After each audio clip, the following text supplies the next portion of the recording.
So I want to discuss a scene that you picked as a particularly strong example of your work, and it's the very, very moving scene in Catch Me If You Can, where Frank is he's meeting with his dad, played by Chris Walken, and he's trying to impress his dad with all his fake accomplishments and kind of, by proxy, win back everything his dad has lost, his wife, his money, respect. Did that happen in real life, or was that something that was contrived for what you needed to have happen in the film? It didn't happen. Frank didn't have contact with his dad. But in the interviews with Frank, his dad was really the key and what had set him off. And ultimately I decided that, and I think Frank pushed me in this direction, which was that Frank had done all this for his dad and to try to figure out a way to get everything back that they had lost and all that. And was that mentioned in the book in terms of the motivation? Okay, so that came out of your interviews with Frank. That's right. So it was extremely important to have a scene that sort of captured all that, and it had to be one scene. And I chose the scene for a lot of reasons. You get into screenwriting and you have fantasies of one day you'll be on a set and there'll be a movie star and there'll be a great director and they'll be doing your scene. And this was just one of those days where you walk on the set and there's Steven Spielberg directing your movie, and there's Leonardo DiCaprio, and there's Christopher Walken, and they're doing a scene that you've written, and they're doing it so beautifully. And the scene works and the direction's beautiful, and it was just one of those great moments for me, and it sort of made it all worthwhile. Like everything was leading up toward just getting a great scene on film.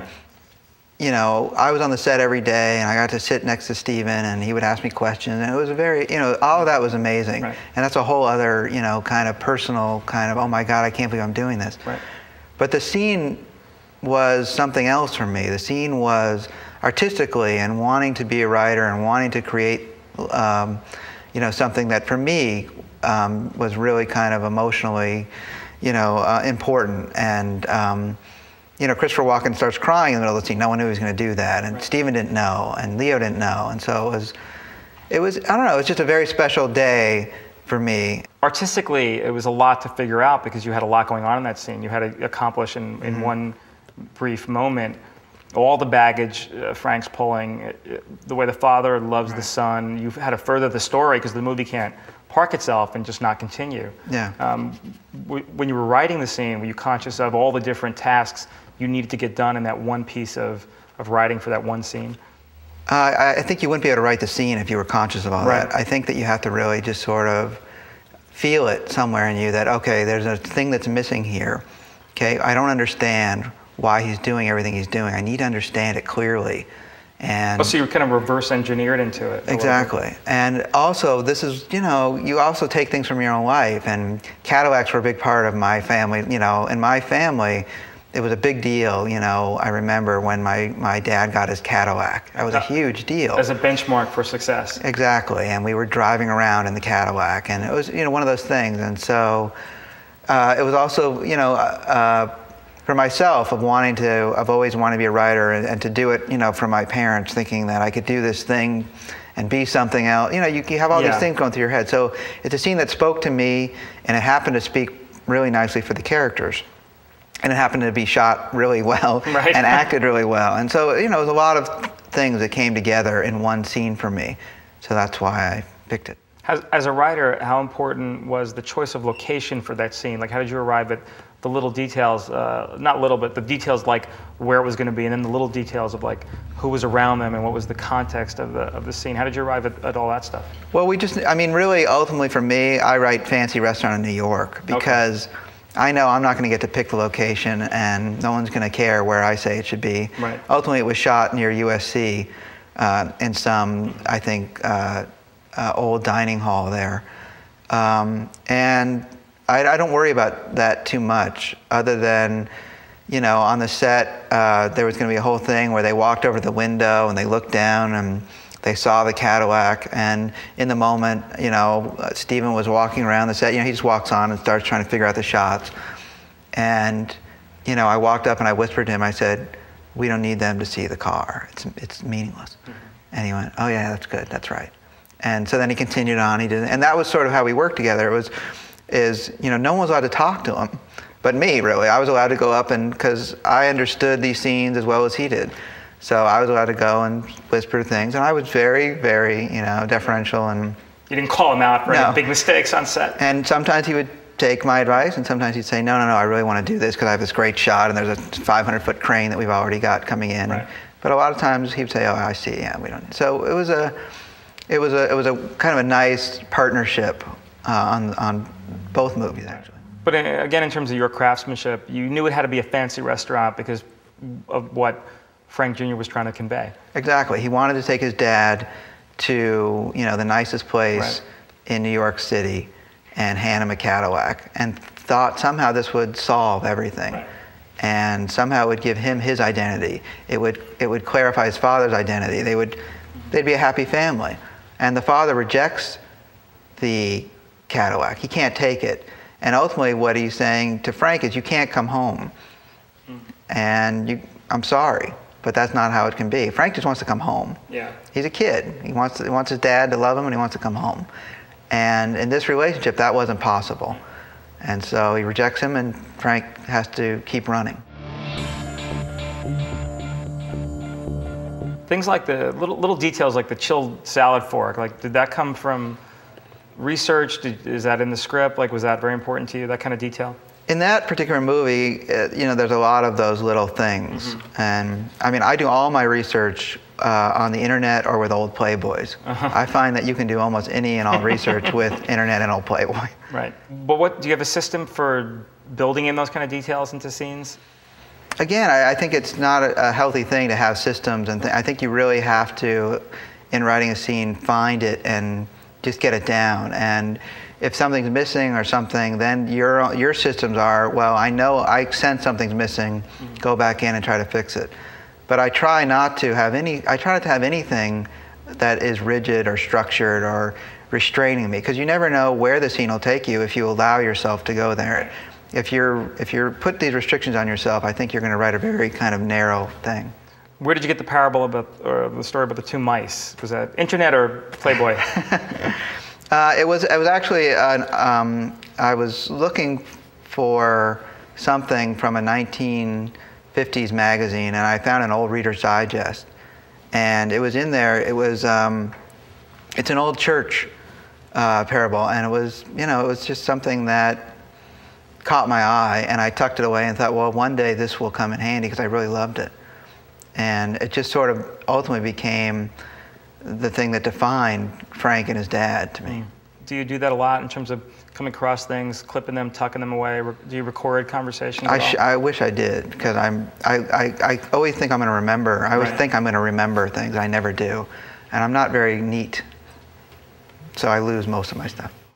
And how important was it to figure out the exact proper place to place that scene in the narrative? Like, did you always know where it was going to go, or did it kind of bop around until it settled into exactly the right place? That scene bopped around quite a bit. Oh, really? And because it was hard to know exactly when you should have the full break from when you know he's not going to be able to come home, when you know the dad's not going to. So it did move around quite a bit. And I think ultimately it was an editing choice of where it landed. I was going to ask you, did it move around in your writing of it, or did it both. Really move? Oh, both, editing and writing. Yeah. Okay. How much of the personal relationship between the parents come from the book or your own invention? Again, a lot of that was interviewing Frank. Were you conscious of bringing in any of your own history or any of like your own personal experiences into Frank's story? I think almost everything I do, is pretty much the same thing. Ultimately what I'm writing about are people searching for their identity, and people trying to figure out who they are, and people who think they're one thing at the beginning of the movie and ultimately in the end are something else. Mostly I write character stuff. So I think that's my own issues that come forward in my writing. Certainly Catch Me, The Terminal, the movie I directed, The Last Shot. Mm-hmm. They're all kind of in the same family of people who are really lost and need to find their identity and figure out who they are. And that's kind of what I like. And I like things that are sort of have some basis of truth to them. Going back to the DiCaprio and Walken scene, do you know when you've nailed it? Like, do you know when you've nailed a scene like that and it doesn't get worked over anymore? Do you work on it right up until shooting and during shooting, or is there a moment where you just go, "This is it. I've nailed it. We're not going to do it anymore"? It's not my decision usually, but I have an idea when a scene really works, But until somebody else says it, Right. you don't really know. Until the director or somebody says, "Oh, that scene, I love that scene," you really don't know. And ultimately, because these things take so long, a year later, people are still reading that scene. Inevitably, somebody comes in and says, "That scene really should be cut." Right. And so you have to sort of choose your battles, and these are the battles that writers are faced with every day. Right. Is to go in and say, look, this was a year ago. Let's not forget what we all said when we read it, which was, this is great, and this is solving all these problems. Let's calm down. Right. Take out the scissors, put them away, and let's really think about, do we want to get rid of this scene? And this happens in every movie Sure. you work on. Now, because you were involved in Catch Me really from inception, were you in the editing room as well, kind of watching cuts and looking at... No, the editing room is where Steven draws the line. Right. No one gets to go in the editing room. Right. I did get to go to see a very early cut. I did get to be around in post-production and see the scoring and stuff. But ultimately, Steven doesn't need my help assembling a movie. Right. You don't have to bring towels to the editing room or anything. not even that. I would have. How do you go about writing for characters who operate in environments you're totally unfamiliar with? Like, do you end up doing a lot of research for Catch Me? Because Frank in the movie goes through so many different occupations and worlds, and with Terminal, do you find that you had to do a lot of research, or do you just kind of, I actually think the key is to do just enough research, because I think that a big mistake people make is to over-research, and it seems to show in the movies, where you're just getting too much information, or your scenes seem to be about exactly how they made a horseshoe in 1850 or whatever it is. Right. So I like to write from emotion, and so research, you have to do it. Luckily these days it is fairly easy, but I do just enough to make it interesting, and then I try to get away from it. I just think it's a dangerous thing. When did you realize that you could over-research something, or what, how did you come by that kind of rule or signpost for yourself?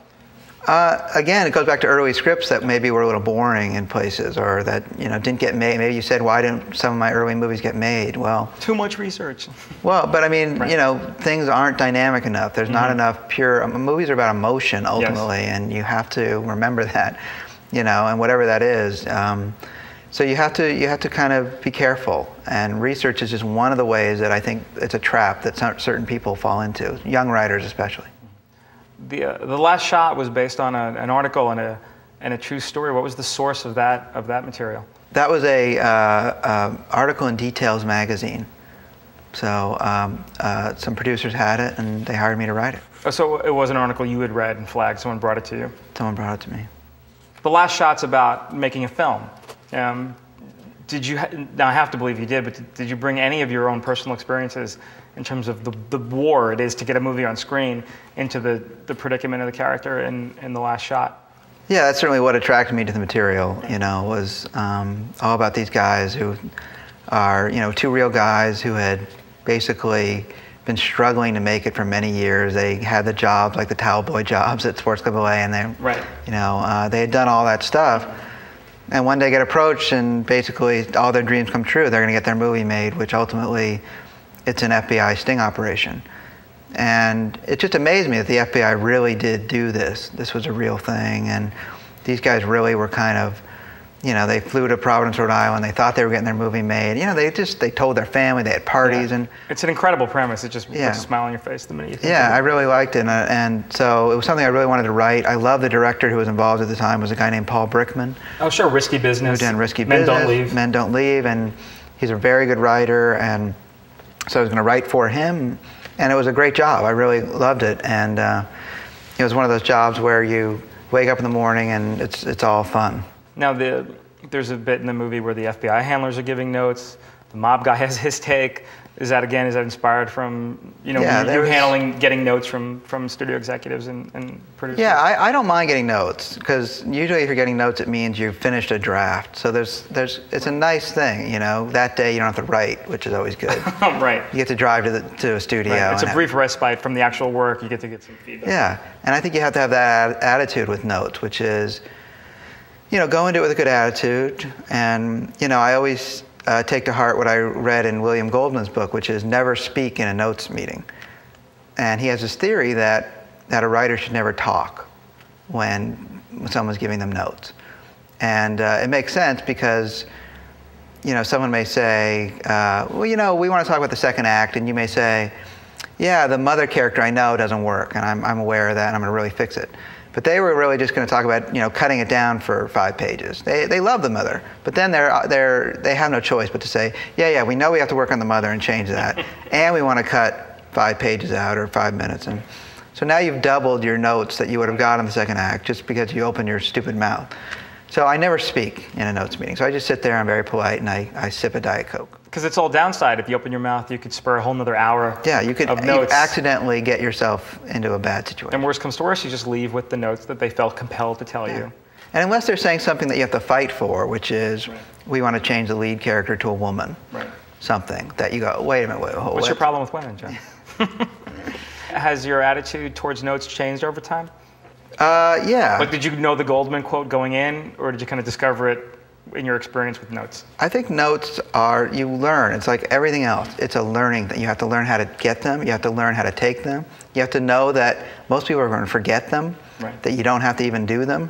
You have to learn all these things. Right. And you have to figure out, what is it they're really saying? Right. What is at the core of their dislike of this scene or this script or this act? So it's about interpretation on your part. And if you solve that riddle, the rest of it, where this scene's going to be, or can we have an extra character here, whatever it is, that's all usually pretty easy. But actually solving what's bothering them, that takes a little skill. Can you tell me the most ridiculous comment you've ever gotten? You don't have to name names unless you feel comfortable, but has there been one that just threw you for a loop that you couldn't believe you were, oh my God, I can't believe I just heard that as a note? I will name names here because he was right, ultimately. And sometimes you fight for things, but you're not thinking about the movie in the way somebody else is. So I had worked on a movie called Coyote Ugly for Jerry Bruckheimer. And 2 weeks before shooting, they realized they had a script that didn't work, and so I was flown to New York, and 2 weeks is good for Jerry. It could have been 3 days before shooting. So I did quite a bit of work in a very short amount of time. Right. And I was happy. I wanted to go to New York and visit some family anyway. It was great. And see chicks dancing on bars. Exactly. It was not a hard job. Right. So we finished the movie, and we're going to shoot the last scene where the girl comes in and is going to sing on the bar for the last time. Everyone's going to cheer for her. And Jerry had a meeting, and he said, I want LeAnn Rimes to be in the scene. And I said, I don't understand. You mean she wants to play a part in the scene? No. LeAnn Rimes, as herself, is going to come in, and they're going to introduce her and say, everybody, it's LeAnn Rimes, and she's going to sing on the bar with Piper Perabo. Mm-hmm. And I said, oh, I'm not following this. Now, we've had a whole movie. That is an out-of-the-blue comment. And having seen the film, it works. I could see, I know what you're saying, though. Like, that must have been like a bolt out of the blue. Well, LeAnn Rimes had gone to Jerry and said, I will record songs for your movie. I'll sing the songs, but I want to be in the movie. Mm-hmm. And Jerry, knowing what he knows about music and film, said, okay. Mm-hmm. And the Coyote Ugly soundtrack went double platinum. Right. And Jerry made a ton of money. Well, and it makes, if you know those bars in New York, there's constant celebrity attendance of those bars. It wasn't even like it was not organic. You see celebrities, they can't wait to get up there on that bar. Right, but usually in a movie, you kind of like to end the movie with your character that's been, people have been watching. Sure. But in this case, I think Jerry was right, that the movie was essentially what it was, and why not have LeAnn Rimes walk in? So he was right, there you go. And you never know. I was wrong. But it was probably the dumbest note I ever got. What's turned out to be the most useful note you've ever got from an unexpected source? And it could be a wide net. It could be family. It could be... Well, actually, I would have to give my mother credit here, because I didn't expect this. But one day, I was working as a PA, and I had all those scripts in the drawer. And one day, she called me and said, you have to show people your stuff now. You're 24. You've been writing scripts for this many years. It's time for you to start showing people your stuff. Because I think I would have gone on forever writing scripts and putting them in drawers. And what was the hesitancy? I'm sorry to belabor the point, but what was the hesitancy in getting those scripts out of the drawer and into people's hands? I was just afraid, I think. I think I was just afraid of, well, what if I can't make it? Or what if it doesn't work? Or maybe the next one will be better. Or, I just wasn't ready to put myself out there. Had rejection or fear of rejection been a theme in your kind of formative years? Or whatever? I mean, it is for everyone. It certainly was for me. But did that contribute to keeping those scripts in the drawer? Absolutely. You know, you don't want to fail, and you want to, as long as you're not showing people stuff, you're a screenwriter, and you can, you know, you can believe that. So your mom came to you? My mom really said it's time. And now, had your mom read them? She had read some stuff, you know, whatever I would show, you know, not much.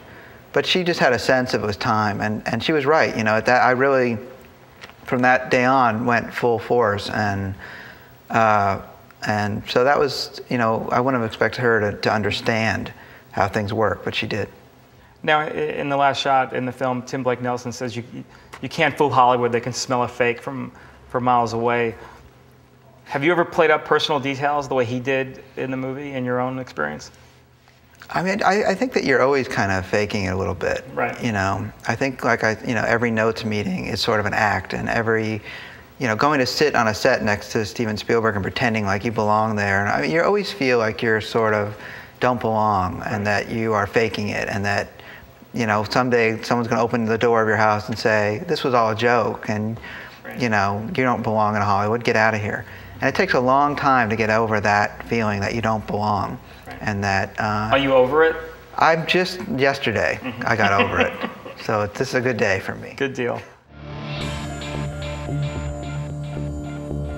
Now, it's unusual for writers to work with the same director over and over again. Actors maybe, but it's rare that you hear about, like, your collaboration with Brett Ratner.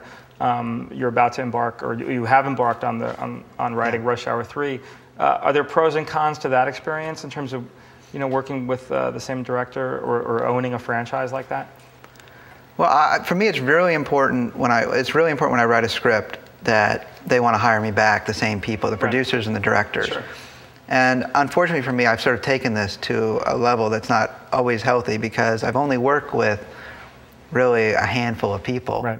I've worked with Steven twice. I've worked with Brett 3 or 4 times. I just finished doing some work with him on X-Men 3 for, you know, some rewrites and stuff. And so it's a very small group of people, of executives, of producers that I really know. And people laugh at me sometimes when they say, you know, have you ever met so-and-so? And I'll say, I don't know who that is. I've never met him. But it's just, my world is very small. And so I'm sort of making a conscious effort to go out and meet people. And because I have, obviously, like everyone else, I have tons of people that I respect and want to work with, and directors and producers. And so it really is about, you know, now for me, figuring out, you know, how to break off a little bit from the same people over and over and over again. So I imagine, you know, okay, on the downside, you just want to, you know, work with more people that you've admired from afar or near, but people you want to get out and work with different people. But I guess on the positive side, you're working with a group of people that appreciate your work each time, but it can also get movies made. You're not, you know, a writer writing in a vacuum. You know that the team you're writing for, and the team's been successful, and and there's a shorthand, and they trust you more. You know, it's a whole other ball game. Working with Brett now on Rush Hour 3, you know, this is for a movie this size to have this much freedom to just go off and do what I do, and, you know, it's kind of unheard of. So it's nice. It takes the stress away, and it is like family a little bit, and so it's nice. Are there challenges to writing a second sequel, you know, a number 3, in terms of, you know, how do you up the ante? Yeah, I think all sequels are nightmares waiting to happen, and I think it's very difficult to find a way to make it interesting or exciting. And have you worked on sequels outside the Rush Hour franchise? Yes, yeah, I have, and it's just tough. You know, I had a very bad introduction to sequels, because after Twister, the first thing I got offered was the same director was doing Speed 2. So Jan de Bont. And so I had never worked on a big movie. Twister, I had been flown out and spent months on the set writing car dialogue, like, look out, it's coming. You know. But this was an opportunity for a young writer, like, oh my God, you can't believe. It's a huge gig. Huge gig, and I had never had a job like this. And Jan came in and he said, you know, just so you know, the script's going to be, you know, here it is, and read it. And I got to sit in a room and read it. I was a rewrite, so I got to read it, and, you know, it was on a cruise ship, and that goes about 8 knots. So there were challenges built into that rewrite. and Keanu Reeves wasn't going to be in it. Somehow he got that boat up to ramming speed to get up on land, and I think he wiped out a small town on that. They did. And almost my career at the same time. So, you know, sequels have always had a bad taste because that's, you know, one of the worst ones, you know, ever produced, and financially didn't make any money, and I somehow got a credit. You know, you're always fighting for credit and things, and that one I get a credit on. You know, it's a crazy job.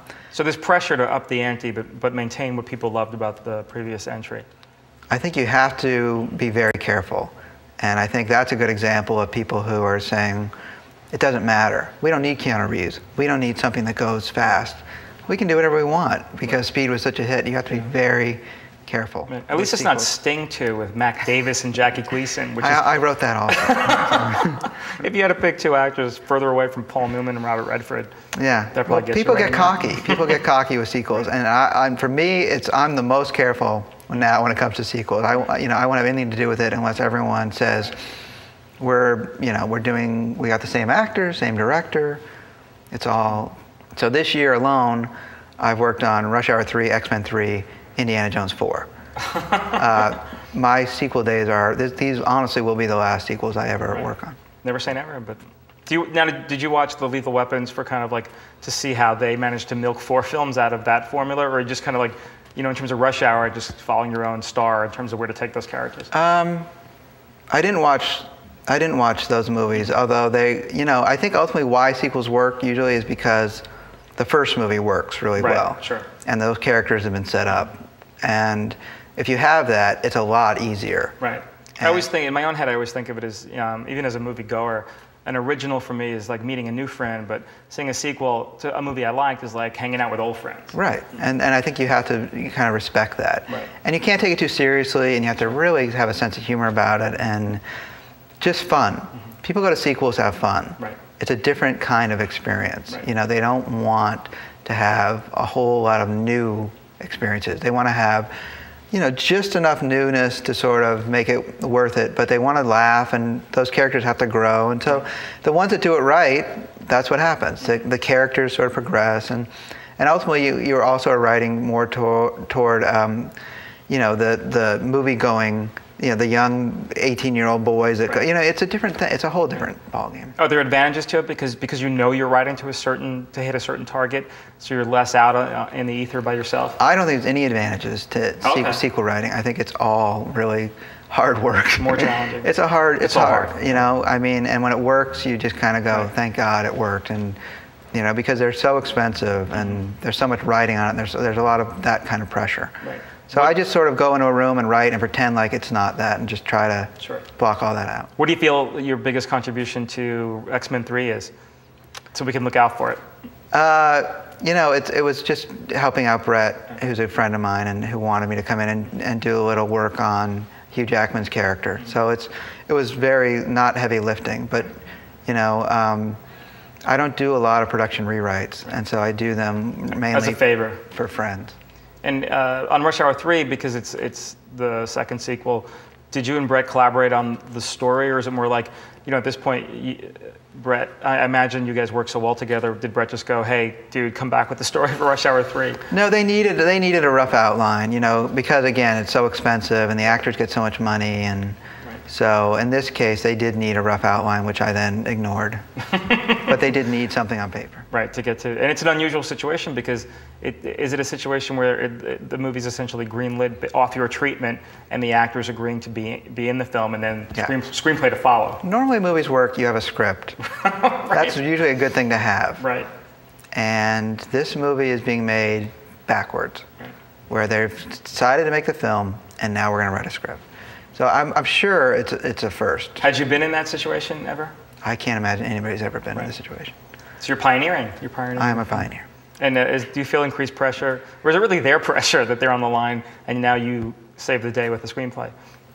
I felt a little funny about it because there's so much money and so much writing on it that it's not like a normal thing where you just write a script and turn it in, and if they make it, they're making it, so better be good.